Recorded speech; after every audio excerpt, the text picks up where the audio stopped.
ng bayan, maasahan anumang panahon. Magandang araw po sa ating lahat. Narito na ang pinakahuling update sa magiging lagay ng ating panahon sa mga oras na ito at sa mga susunod na mga araw. Ayon sa Pag-asa, ang bagyong Nando na ang pinakamalakas na nabuong bagyo ngayong 2025 dito sa loob ng ating area of responsibility.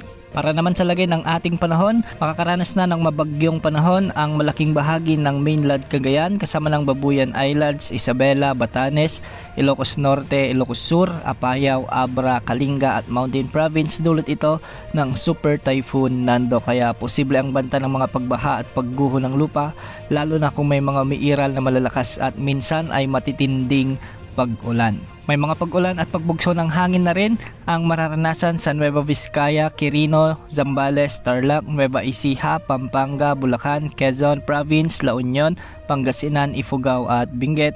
Dulot pa rin ito ng bagyong Nando. Samantala, habagat naman na pinalalakas ng bagyong Nando ang magdadala ng occasional rains sa Metro Manila, Mimaropa, Bataan, Romblon, Antique at ang nalalabing bahagi ng Calabarzon. Kaya posible pa rin ang banta ng mga pagbaha at pagguho ng lupa. Samantala, magiging maulap naman ang mga kalangitan na may mga kalat-kalat na pagulan at thunderstorms dulot pa rin ng southwest monsoon sa Bicol region at ang Zamboanga Peninsula. At para naman sa nalalabing bahagi ng Visayas at nalalabing bahagi ng Mindanao, asahan naman ang bahagyang maulap hanggang sa maulap na kalangitan na may mga isolated rain showers and thunderstorms. Dulot naman ito ng southwest monsoon. Sa kasalukuyan, may nakataas na gale warning ngayon sa mga baybaying sakop ng extreme northern Luzon, ang northern at eastern seaboards ng northern Luzon at ang western seaboards ng northern Luzon at ang eastern seaboards ng central Luzon. Pinag-iingat natin ang ating mga kababayan,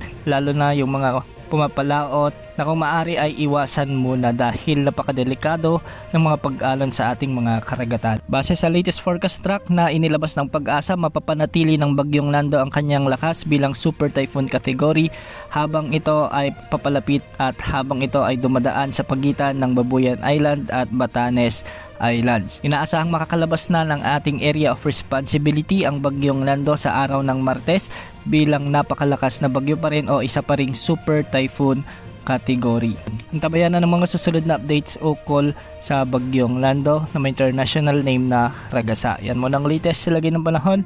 Ito pang weather update ng bayan, maasahan anumang panahon.